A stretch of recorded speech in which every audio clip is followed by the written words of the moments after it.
Bienvenida Isabel una vez más acá al Museo Casa Alejandro García Caturla. Bueno, pues encantada como siempre de poder colaborar en esta hermosa institución y de poder siempre hablar de este universal compositor nuestro, Alejandro García Caturla. ¿Tenemos un té? Sí, como no, gracias. Gracias, Sabrina. Y salud. Salud.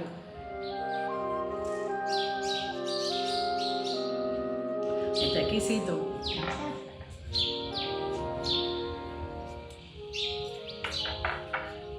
Sabri nos puede perfectamente pues un poco hablar ya con los conocimientos que has ido adquiriendo como una joven investigadora de nuestra institución, pues de la figura de Alejandro García Caturla.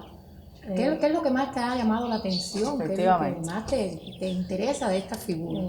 Bueno, llevo muy poco tiempo en la institución, pero Caturla me ha enamorado.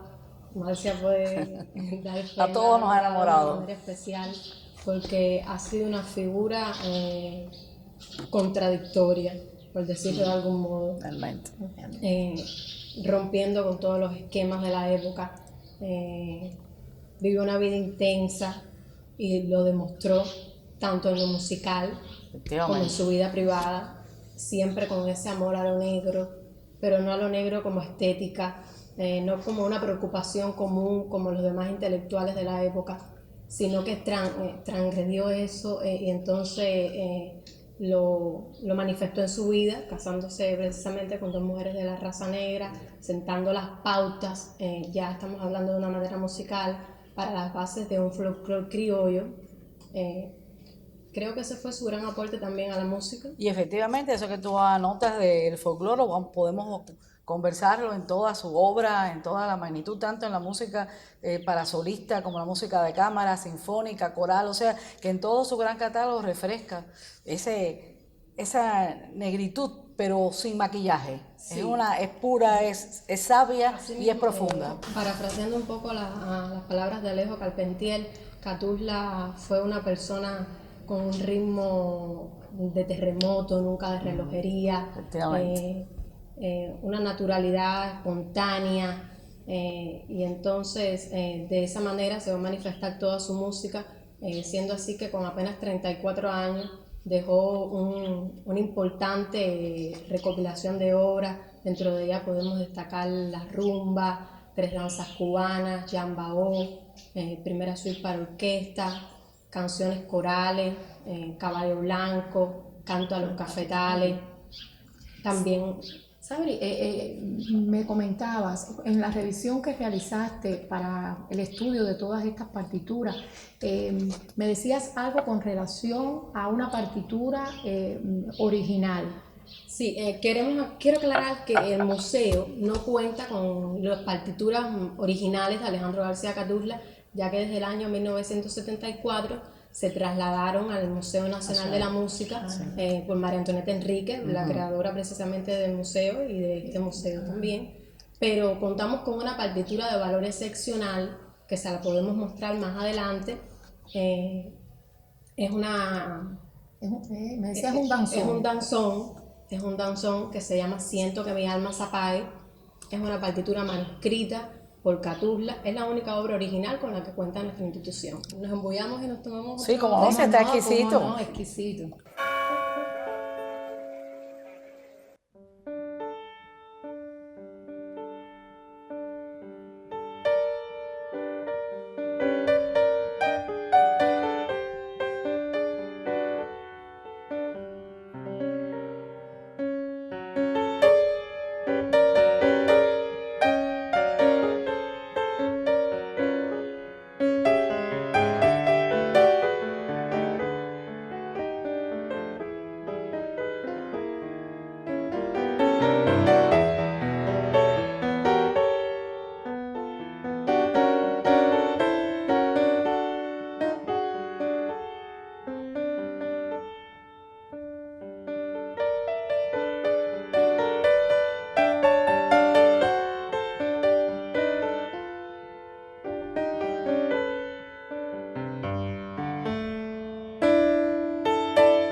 estudiando la vida de Alejandro García Caturla y relacionada con los fondos que se atesoran en esta institución, uno piensa que todo lo ha visto, que ya todo está vencido, pero es que Caturla es tan rico, es tan interesante, que siempre nos va a abrir una nueva brecha en este camino del conocimiento. Por eso llevamos algún tiempo pues relacionándonos muy de cerca con la colección de partituras que atesora la biblioteca de Alejandro García Caturla. Allí, cuando nos adentramos, nos percatamos entonces que podíamos, para estudiarla, ¿no?, sin ser conocedores de música, clasificar aquel gran número de partituras que ascienden a más de 2000 en estos momentos. Podíamos clasificarla en 5 grandes grupos. Hay algunos grupos que estaban ya clasificados por Alejandro García Caturla. Por eso, un primer grupo, nosotros decidimos que lo conformaran 2 tomos que Caturla llamó misceláneas. Fueron encarpetados en el año 1925 y estos 2 tomos atesoran más de 100 partituras de los más importantes compositores, profesora me puede ayudar, de la época, compositores cubanos y también del mundo entero. Pudiéramos estarle hablando de Alberto Villalón, le pudiéramos estar hablando de Amadeo Roldán, le pudiéramos estar hablando del propio Caturla, que escribe danzones en esos momentos, le podemos estar hablando de Eduardo Sánchez de Fuente, de este grupo de creadores son los contemporáneos, que son sus contemporáneos precisamente. Los géneros que abarcan estos 2 tomos, profesora, van desde una criolla, bolero, fox, himnos, cosas que nos sorprenden realmente porque es una gran gama de diferentes géneros. Otro segundo grupo que nosotros también pudimos distinguir allí, Caturla se dio a la tarea de encuadernar una cantidad de partituras, aproximadamente 800 partituras, donde él agrupa a compositores modernos, a todos los compositores, bueno, una gran parte de los compositores modernos que él reconocía en aquellos momentos, y esto lo hace en 8 grandes volúmenes. De igual manera, allí podemos estar hablando de la presencia de la obra de Claude Debussy, podemos estar hablando de Falla, podemos estar hablando de Ravel. Usted me puede ayudar porque son los compositores que, junto con los viajes que Caturla hizo a Francia, pues coincidían en medio de lo intelectual, y eran las partituras quizás que intercambiaban o que se sugerían unos a otros para estudiar y para llegar a ese consenso. Este grupo de partituras las tiene agrupadas a partir del año 1925, 1926 y 1927. Por otra parte, tenemos otro importante grupo, que es aquel conformado por la revista New Music. En esta publicación salían siempre 2, 3 partituras, y estamos hablando de un tomo encarpetado y de más de 100 revistas independientes. Si calculamos esta cantidad, también nos pasamos de más de 200 partituras. Casi 400 partituras. Que da un número muy elevado de partituras de importantes compositores. Estamos hablando entonces de compositores como Nicolás Slonimsky, Carlos Chávez, personas que compartían de igual manera inquietudes artísticas como las de Alejandro García Caturla. Tenemos otro grupo, que es el 4º grupo, que de por sí para mí ya le daría prestigio a la biblioteca musical de Caturla.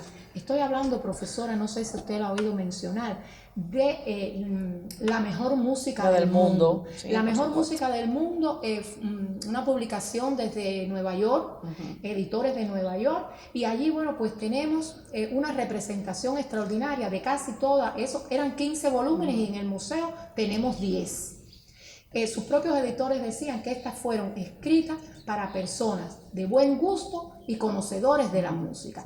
Y tenemos un último grupo, no por eso menos importante, para mí muy significativo, porque es aquellas partituras aisladas, sueltas, pero que pudiéramos estar, ahí está la presencia de Caballería Rusticana, que fue la primera ópera que escuchó Caturla, pero esa partitura me llama la atención porque está autobiografiada para su mamá por un amigo en el año 1898.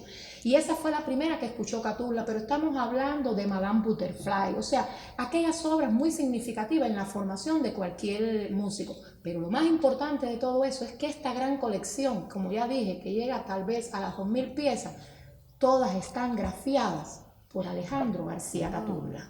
Y esto es un elemento muy aportador para determinar la posible influencia de todo esto en el carácter y la vida de Alejandro García Caturla. Y en su creación, porque se ve que es una biblioteca que no estaba de adorno, sino que estaba trabajada, utilizada, revisada.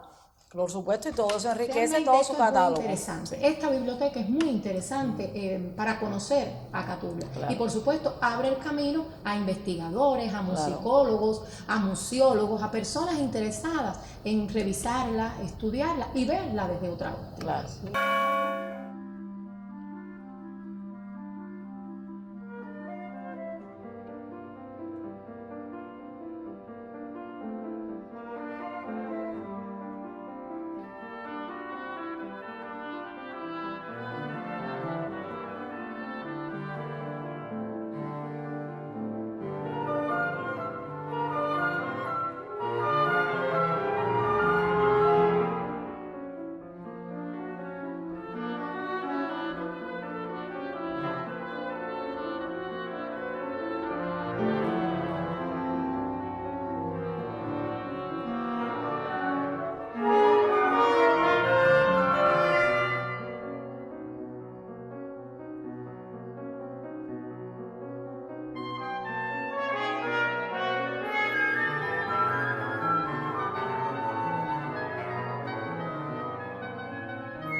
comenzamos con mucho frío, pero así creo mismo. Que entre el tecito y el sol ya nos hemos ido aclimatando, ya el calorcito se está apoderando de nosotros. Me voy a quitar la bufanda, con el permiso de ustedes, para sentirme un poco más cómoda. Más cómodo, sí, porque ya el sol... Gracias. Y vamos a escuchar a la profesora.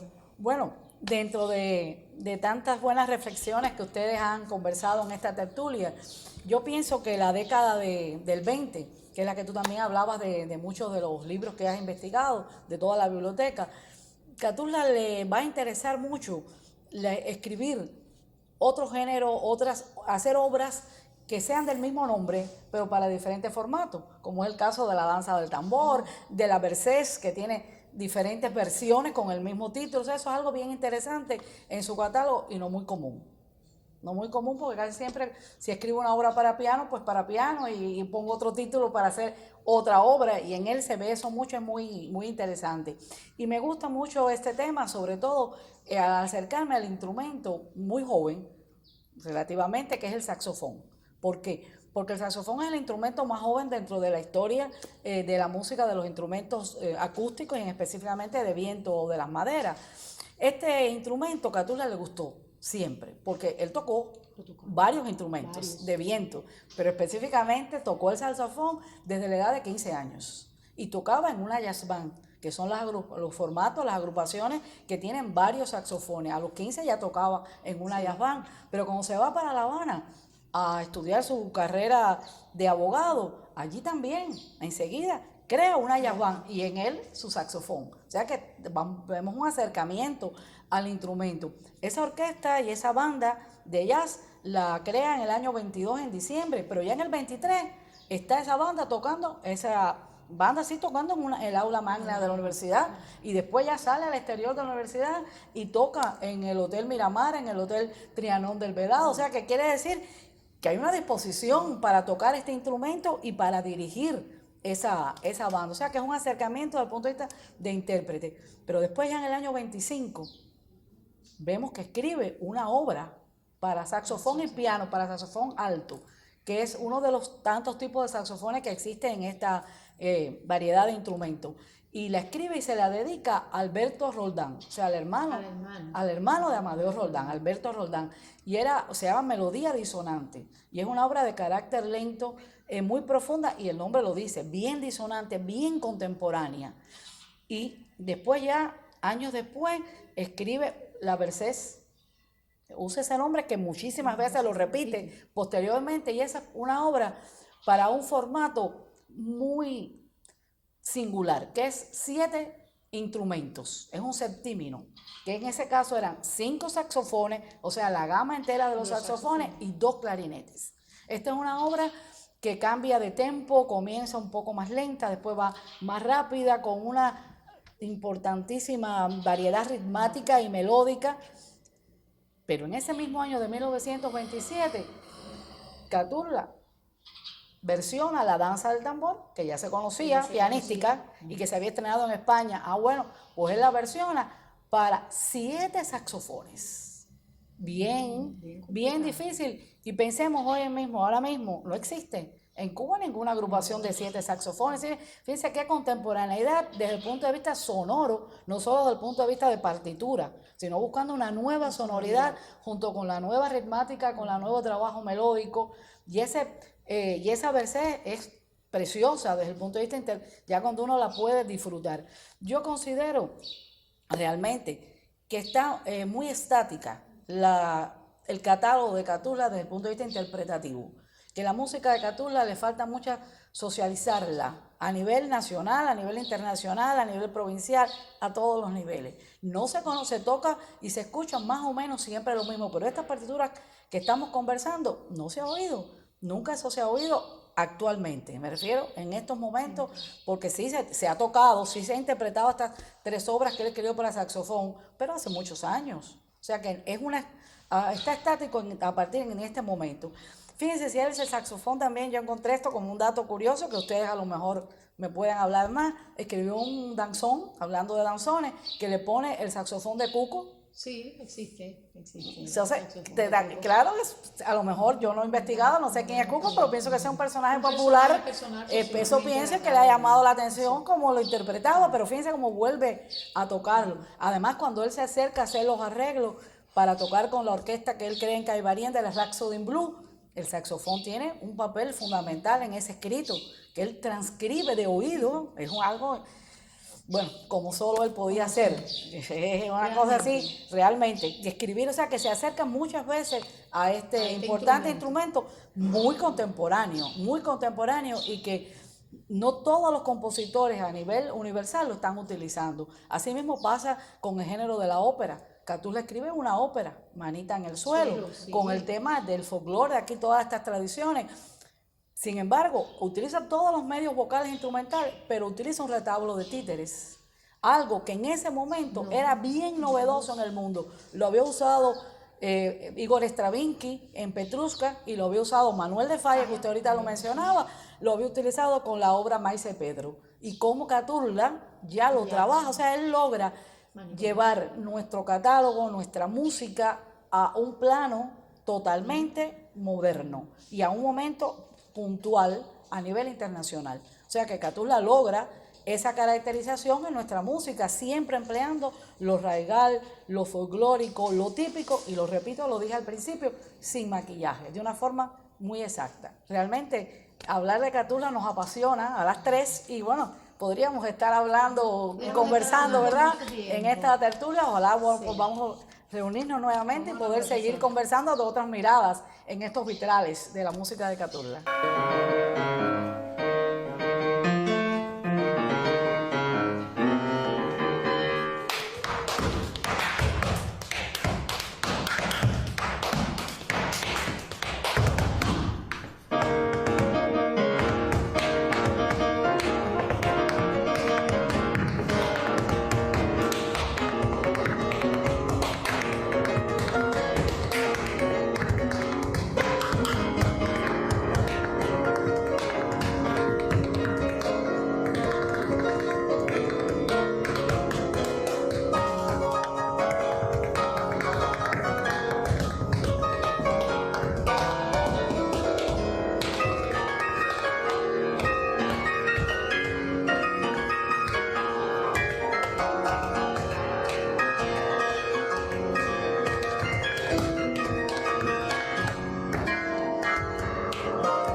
Encontrarnos acá en nuestro museo y nuestro museo y nuestra tertulia de Catulla. Gracias por haberme acompañado, profesor.